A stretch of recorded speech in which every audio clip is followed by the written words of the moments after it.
ध्यान रखना, नहीं प्रश्न खड़ा हो जाएगा। फिर महात्माओं को एक कष्ट क्यों मिलता है? ना नवीन पाप, वर्तमान का नहीं पाप, पूर्व के संचित पाप नहीं, ये प्रारब्ध का है, जिससे शरीर रचना हो गई। यहां संचित भस्म, आगे त्रुटि हो जाएगी वो भस्म, वर्तमान में त्रुटि हो गई वो भस्म। बहुत विवेक की जरूरत है सत्संग सुनने के लिए। अगर आप नहीं सुनेंगे तो प्रश्न खड़ा हो जाएगा कि सर्व पाप नाशक नाम है, आप ऐसा कह रहे, तो फिर महात्मा जन क्यों भोगते हैं? ये पाप का फल वर्तमान का नहीं है, ये भूत का नहीं है, ये भविष्य में हो जाएगा तो भी उसका नहीं है। ये प्रारब्ध भोग है जो अनेक जन्मों के संचित कर्म गोदाम से निकालकर इस शरीर की रचना हो चुकी है। अब हम भजन कर रहे हैं, रचना पहले हो चुकी कि 25 वर्ष में ये होगा, 30 वर्ष में ये होगा, 45 वर्ष में ये होगा। मैं जिसको अपना आश्रय दे देता हूं, कौन? नाम। भगवान कह रहे नाम ये साक्षात सच्चिदानंदमय है। बड़े बड़े मुनिगण मेरा गायन करते हैं, मैं भक्तों के हृदय का अनुरंजन करने वाला हूं, मैं अक्षर रूप से अवतार लेता हूं। ध्यान रखिए, ये हमारे लिए भगवान का अवतार हमारे मुख में, हमारे मानस पटल में, हमारे हृदय में हो रहा। क्या? राधा।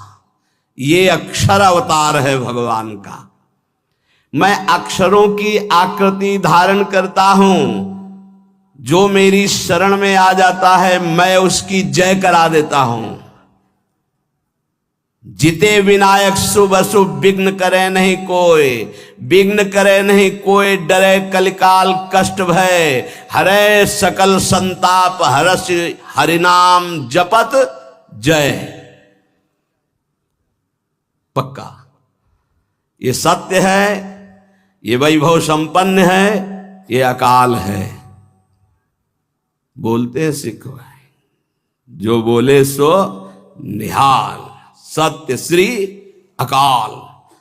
कालातीत तुम्हें बना देगा, श्री संपूर्ण वैभव प्राप्त हो जाएगा। सत्य है, वैभव संपन्न है, कालातीत है, और जो इसको बोले तो निहाल हो जाए। कह रहे हैं उसकी जय हो जाती है। एक एक शब्द पकड़ो, हृदय आनंद में भर जाएगा। मैं अक्षर रूप धारण करता हूं, राधा राधा राधा। ये जो आपके मानस पटल पर राधा राधा, ये प्रियाजू ने अक्षर आकृति धारण करके आपके हृदय में पर्सनल अवतार लिया है। नाम भगवान कह रहे मेरा उत्कर्ष नामी से भी बढ़कर है। नामी ने तो एक अहिल्या जी का उद्धार किया, वर्णन आता है चरण स्पर्श करा के, और नाम जब स्पर्श किया तो करोड़ों अहिल्या परम पद में पहुंच गई, कौन जानता है। भगवान जब अवतार लेते हैं तो बड़े बड़े असुरों को मारते हैं, नाम जब अवतार लेता है तो ऐसे जिनको जानता भी नहीं कोई, कितने पापाचारी, और वो सब भगवत पद को प्राप्त हो गए। नाम का उत्कर्ष नामी से भी बढ़कर के है। यह उत्कर्ष केवल हम सबके कल्याण के लिए नाम भगवान धारण करते हैं।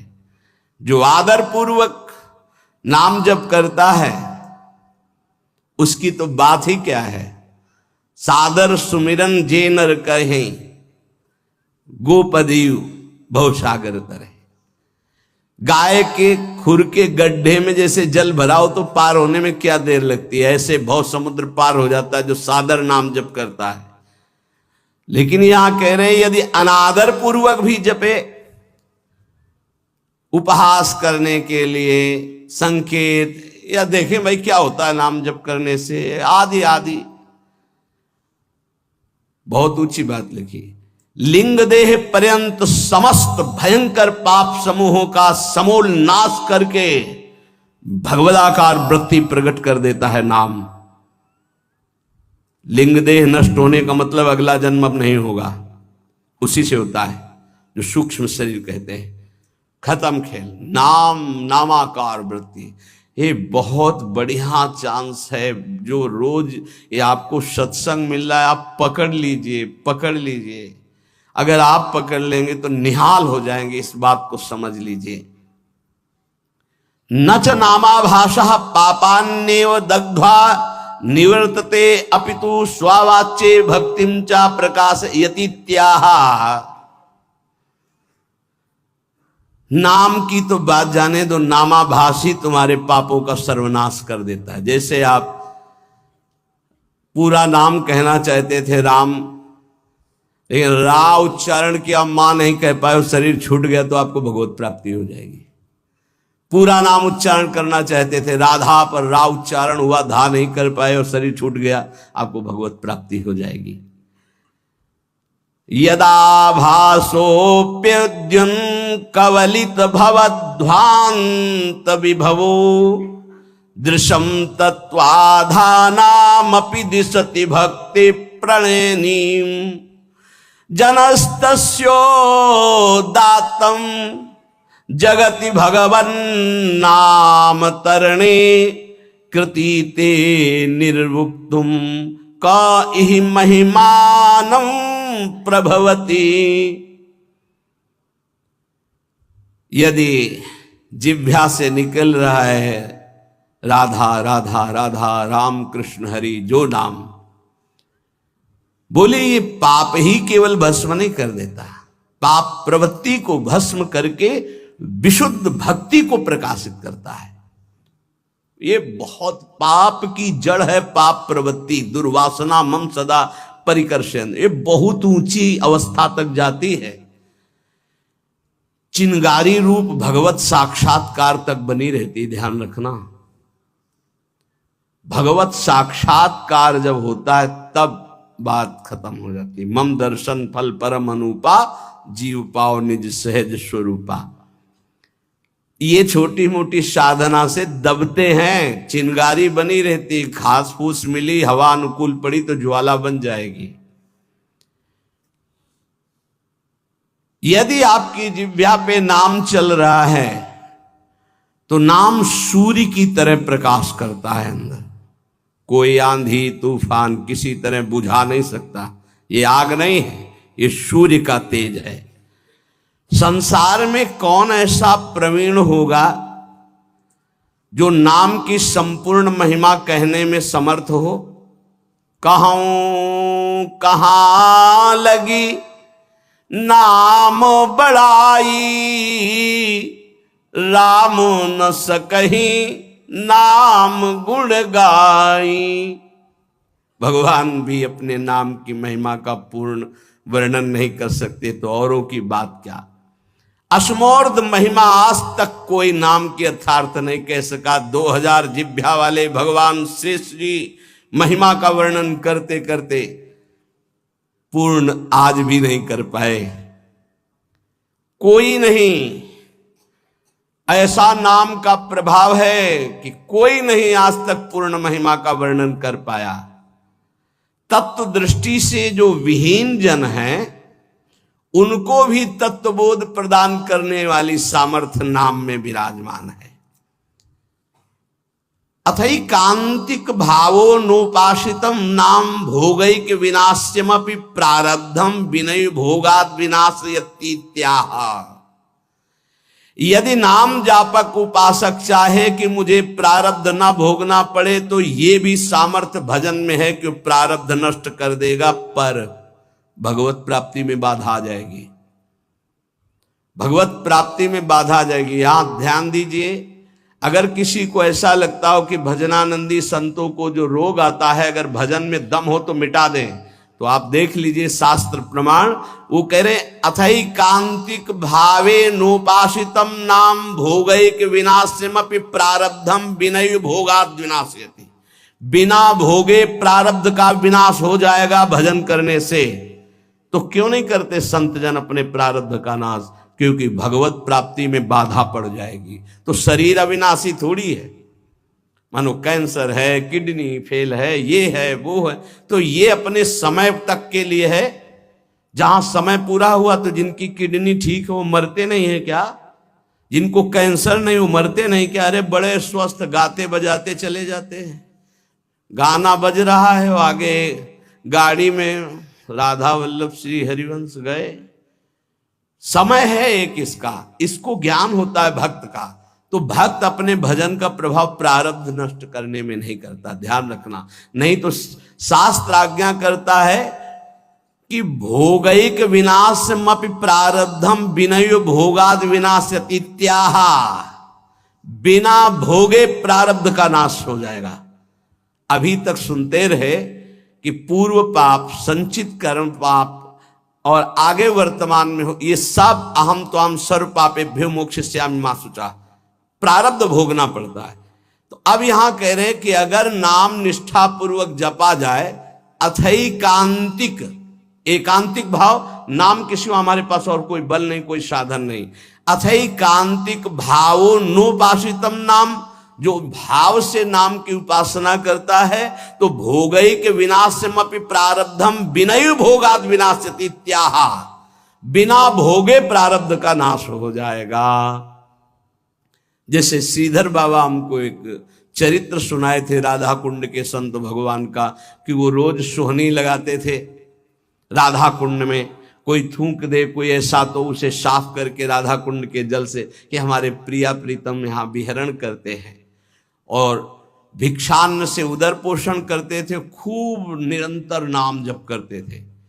एक दिन वो राधा कुंड की सेवा करके बैठे ही थे कि एक काला दुर्गंध युक्त पुरुष आया। उसने कहा बाबा मुझे स्वीकार करो। तो बोले कैसा? बोले मैं 12 वर्ष का गलित रोग कुष्ठ हूं, जो तुम्हारे शरीर पे आना चाहता हूं, पर इतना भजन है कि मैं बिना आपकी आज्ञा के आ नहीं सकता, मैं प्रारब्ध हूं आपका। 12 वर्ष गलित कुष्ठ। उनका भाई इतना समय नहीं है हमारे पास कि मैं भोगूं, ये हमसे तुमसे नहीं पूछा जाएगा। हाँ, ही ऐसे बड़े भजनानंदी गुरुजनों की बात है, उनका हमारे पास समय नहीं है। दूसरे दिन फिर बाबा स्वीकार करना पड़ेगा, हम 12 वर्ष का गलित कुष्ठ 6 साल में भुगवा देंगे। नहीं हमारे पास समय। क्रम से रोज आते रहे। एक दिन आए, बोले बाबा स्वीकार कर लीजिए प्रारब्ध, या फिर भजन से नष्ट कर दीजिए। भजन तो नहीं देंगे, भजन नहीं देंगे। तो बोले बाबा स्वीकार करो। तो बोले 24 घंटे स्वीकार करने पर आप राजी रहेंगे? तो बोले 12 वर्ष का कष्ट 24 घंटे में दूंगा, आप भोग पाएंगे? तो उनका हमारी बात तय है, तुम पूरे 12 वर्ष का जितना कष्ट है वो हमें 24 घंटे में दे दो, मैं स्वीकार करूं। बोले कोई औषधि नहीं, कोई पानी देने वाला नहीं रहेगा, दरवाजा अंदर से बंद करेंगे। बोले बिल्कुल अक्षरशः ऐसा।